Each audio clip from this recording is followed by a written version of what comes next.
ഇടുക്കിയിലെ പട്ടയ വിതരണത്തിൽ സംസ്ഥാന സർക്കാരിന് വൻ തിരിച്ചടി. പട്ടയ നടപടികൾ ഹൈക്കോടതി സ്റ്റേ ചെയ്തു. ഇടക്കാല ഉത്തരവിലെ മാർഗനിർദ്ദേശങ്ങൾ പാലിച്ചുവെന്ന് ചീഫ് സെക്രട്ടറി ബോധ്യപ്പെടുത്തണം എന്നാണ് ഡിവിഷൻ ബെഞ്ച് ഇപ്പോൾ വ്യക്തമാക്കിയിരിക്കുന്നത്. First on 24 Vishnu Suresh. വിഷ്ണു, ഈ കഴിഞ്ഞ ദിവസം ഇടുക്കിയിൽ പട്ടയങ്ങൾ വിതരണം ചെയ്തതേയുള്ളൂ. എന്താണ് ഇപ്പോൾ വീണ്ടും കോടതിയുടെ ഇടപെടൽ ഉണ്ടായിരിക്കുന്നത് വിഷ്ണു? ഉമേഷ്, 1964 പട്ടയ വിതരണവുമായി ബന്ധപ്പെട്ട് നേരെ നാളെ സ്റ്റേ നിലനിന്നിരുന്നു. പക്ഷേ കഴിഞ്ഞ ദിവസം ഡിവിഷൻ ബെഞ്ച് ആ സ്റ്റേ നീക്കി പട്ടയം വിതരണം ചെയ്യാം, അതായത് കോടതി നിർദ്ദേശിക്കുന്ന മാർഗനിർദ്ദേശങ്ങൾ അനുസരിച്ച് സംസ്ഥാന സർക്കാരിന് പട്ടയം വിതരണം ചെയ്യാം എന്ന് ഡിവിഷൻ ബെഞ്ച് പറഞ്ഞിരുന്നു. എന്നാൽ ഈ ഉത്തരവിലെ മാർഗനിർദ്ദേശങ്ങൾ പാലിക്കാതെ വ്യാപകമായി സംസ്ഥാന സർക്കാർ പട്ടയം വിതരണം ചെയ്തു എന്നാണ് ഹർജിക്കാർ വീണ്ടും ഹൈക്കോടതിയെ അറിയിച്ചത്. ആ പശ്ചാത്തലത്തിലാണ് ഇപ്പോൾ പട്ടയം വിതരണത്തിന് വീണ്ടും ഡിവിഷൻ ബെഞ്ച് സ്റ്റേ ചെയ്തിരിക്കുന്നത്. അതായത് ഇടക്കാല ഉത്തരവിലെ മാർഗനിർദ്ദേശങ്ങൾ പാലിക്കാത്തതുമായി ബന്ധപ്പെട്ടുള്ള ഹർജിയുടെ അടിസ്ഥാനത്തിലാണ് ഇത്തരത്തിലൊരു നടപടിയിലേക്ക് ഹൈക്കോടതി പോയത്. ഇക്കാര്യം, അതായത് ഏതെല്ലാം മാർഗനിർദ്ദേശങ്ങൾ പാലിച്ചിട്ടുണ്ട് എന്ന കാര്യം കോടതിയെ ബോധ്യപ്പെടുത്തണം എന്നാണ് ഡിവിഷൻ ബെഞ്ച് ഇപ്പോൾ ചീഫ് സെക്രട്ടറിക്ക് നൽകിയിട്ടുള്ള നിർദ്ദേശം. സംസ്ഥാന സർക്കാരിനെ സംബന്ധിച്ച് വലിയ തിരിച്ചടിയാണ് ഉണ്ടായിട്ടുള്ളത്. ഒരുപക്ഷെ അടുത്ത ദിവസങ്ങളിലൊക്കെ കൂടുതൽ പട്ടയം വിതരണം ചെയ്യാം, പ്രത്യേകിച്ച് ഇടുക്കി മേഖലയിൽ കൂടുതൽ പട്ടയം വിതരണം ചെയ്യാമെന്നായിരുന്നു സംസ്ഥാന സർക്കാർ കരുതിയിരുന്നത്. പക്ഷേ നിലവിലെ സ്റ്റേ അതിന് തിരിച്ചടിയായിട്ടുണ്ട്. ഇനിയിപ്പോൾ ഈ മാർഗനിർദ്ദേശങ്ങൾ പാലിച്ചിട്ടുണ്ടെങ്കിൽ അത് വിശദമായി തന്നെ ഹൈക്കോടതിയെ ബോധ്യപ്പെടുത്തണം. അതിനുശേഷം മാത്രമേ പട്ടയ വിതരണത്തിന് അനുമതി ഉണ്ടാകൂ.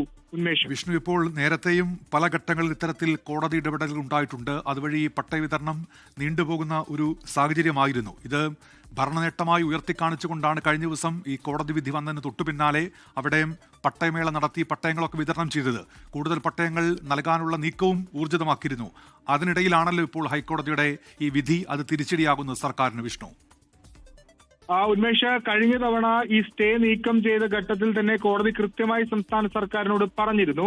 അതായത് ഈ നിങ്ങൾക്ക് പട്ടയം വിതരണം ചെയ്യുന്നതിന് സ്റ്റേ ഇല്ല എന്ന് പറയുമ്പോഴും കോടതി അനുശാസിക്കുന്ന മാർഗനിർദ്ദേശങ്ങൾ അത് കൃത്യമായി പാലിക്കണമെന്ന്.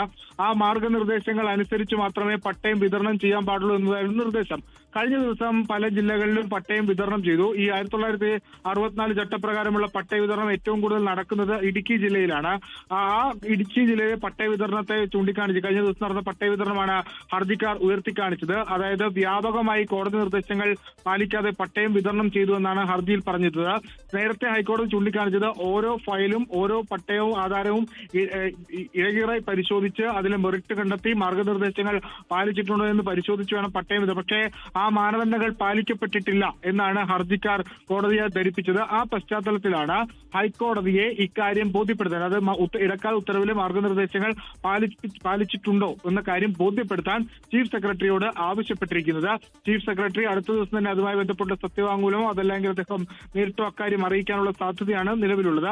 അതിനുശേഷം, അതായത് കോടതി ഈ സംസ്ഥാന സർക്കാർ മാർഗനിർദ്ദേശങ്ങൾ പാലിച്ചിട്ടുണ്ട് എന്ന് ബോധ്യം വന്ന ശേഷം മാത്രമേ ഇനി ഈ സ്റ്റേ നീക്കുകയുള്ളൂ എന്നാണ് നമുക്ക് ലഭ്യമാകുന്ന വിവരം. അതുവരെ സ്റ്റേ തുടരും. അത് സംസ്ഥാന സർക്കാരിന് തിരിച്ചടി. കാരണം പ്രത്യേകിച്ച് തെരഞ്ഞെടുപ്പ് അടുത്തൊരു ഘട്ടത്തിൽ പട്ടയ വിതരണം വലിയ മേന്മയായി, ഇടുക്കിയിലെ പട്ടയ വിതരണം വലിയ മേന്മയായി സംസ്ഥാന സർക്കാർ ഉയർത്തിക്കാട്ടിയിരുന്നു. ഒരുപാട് വർഷങ്ങളായി, ഒരുപക്ഷെ പതിറ്റാണ്ടുകളായി പട്ടയം കിട്ടാത്ത ആളുകൾക്ക് ഞങ്ങൾ പട്ടയം അനുവദിച്ചു അല്ലെങ്കിൽ ലഭ്യമാക്കി എന്നതാണ് സംസ്ഥാന സർക്കാരിന്റെ വാദം.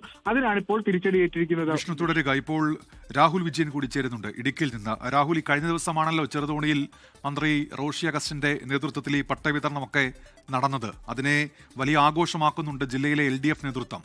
അതിനിടയിലാണ് ഇപ്പോൾ ഈ ഹർജിയും ഹൈക്കോടതിയുടെ ഇടപെടലും. രാഹുൽ. ഉന്മേഷ്, തീർച്ചയായിട്ടും കഴിഞ്ഞ ദിവസം ചെറുതോണിയിൽ നടന്ന പരിപാടിയിൽ 2017 പട്ടയങ്ങളാണ് 64 ചട്ടപ്രകാരം വിതരണം ചെയ്തത്. അതിൽ ഇപ്പോൾ ഇത്തരമൊരു നടപടി ഹൈക്കോടതിയുടെ ഭാഗത്തു നിന്ന് വരുമ്പോൾ വലിയ തിരിച്ചടി സംസ്ഥാന സർക്കാരിന് നേരിട്ടിരിക്കുന്നു എന്നുള്ള കാര്യത്തിൽ യാതൊരു സംശയമില്ല. വലിയ പ്രതീക്ഷ നൽകുന്നതായിരുന്നു. സ്വാഭാവികമായിട്ടും സാധാരണക്കാരായിട്ടുള്ള ആളുകൾക്ക് ഇടുക്കി, ഉടുമ്പൻചോല, പീരുമേട് താലൂക്കുകളിലെ ആളുകൾക്കാണ് ഈ 64 ചട്ടപ്രകാരമുള്ള പട്ടയങ്ങൾ വിതരണം ചെയ്യുന്നത് തടസ്സപ്പെട്ട് കിടന്നിരുന്നത്. 2023 മുതൽ അത് വിതരണം ചെയ്യുന്നതിൽ തടസ്സം നേരിടുകയും ചെയ്തിരുന്നു. പിന്നീട് ഈ ഹൈക്കോടതി സ്റ്റേ നീക്കിയതിനു ശേഷം ഉണ്ടായ LDFന്റെ ഒരു പ്രധാന പ്രചരണം എന്ന് തന്നെ വേണമെങ്കിൽ പറയാം. ഉപാധിരഹിത പട്ടയം എന്ന നിലയിൽ തന്നെയാണ് നിങ്ങൾക്ക് ഈ 64 ചട്ടപ്രകാരമുള്ള പട്ടയം നൽകുന്നത് എന്നുള്ളതാണ്.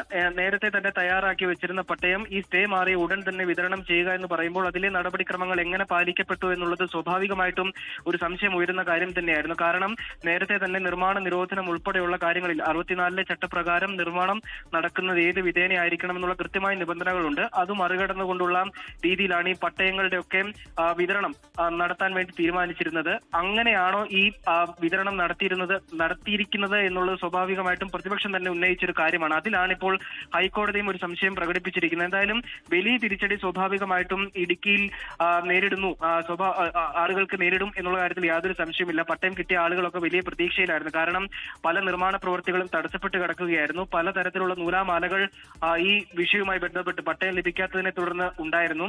ഈ ചട്ടഭേദഗതി ഉൾപ്പെടെ വന്ന സാഹചര്യത്തിൽ ഈ പ്രശ്നങ്ങളൊക്കെ മറികടക്കാൻ കഴിയുമെന്ന് കരുതിയിരുന്നപ്പോഴായിരുന്നു ഹൈക്കോടതിയോട് സ്റ്റേ വരികയും ചെയ്തിരുന്നത്. എന്തായാലും ഇത്തരത്തിലുള്ള നടപടി വീണ്ടും ഈ പട്ടയ വിതരണത്തിനെ ചോദ്യം ചെയ്തുകൊണ്ടുള്ള ഹൈക്കോടതിയുടെ ഇടപെടൽ വന്നിരിക്കുന്നത് സ്വാഭാവികമായിട്ടും വലിയ തരത്തിൽ പ്രശ്നമുണ്ടാകാനുള്ള സാധ്യത ഉണ്ട്. കോടതിയുടെ ഇടപെടൽ വീണ്ടും ഉണ്ടായിരിക്കുകയാണ്. പ്രതീക്ഷയോടെ കാത്തിരുന്ന ആളുകളുണ്ട്. 974 ആരംഭിച്ച മാങ്കുളം ബിച്ചഭൂമി വിതരണത്തിലെ സാങ്കേതിക തടസ്സങ്ങൾ ഉൾപ്പെടെ നീങ്ങിയ അവിടങ്ങളിലൊക്കെ ഉള്ള ആളുകൾക്ക് പട്ടയം കിട്ടുമെന്നുള്ള പ്രതീക്ഷയൊക്കെ വരുന്ന ഒരു ഘട്ടത്തിലാണ് ഇപ്പോൾ ഈ നടപടിക്രമങ്ങൾ പാലിച്ചോ എന്നുള്ള ചോദ്യം ഹൈക്കോടതിയുടെ ഭാഗത്തുനിന്ന് ഉണ്ടാകുന്നതും കോടതി ആ വിഷയത്തിൽ വീണ്ടും ഇടപെടുന്നതും. ലോകത്തെവിടെയായാലും ഏത് സമയത്തും 24 വാർത്തകളും ഓഗ്മെന്റഡ് റിയാലിറ്റി പാക്കേജുകളും എക്സ്പ്ലെയിനറുകളും വിശദമായി കാണാൻ ഞങ്ങളുടെ യൂട്യൂബ് ചാനൽ നിങ്ങൾക്ക് സബ്സ്ക്രൈബ് ചെയ്യാം.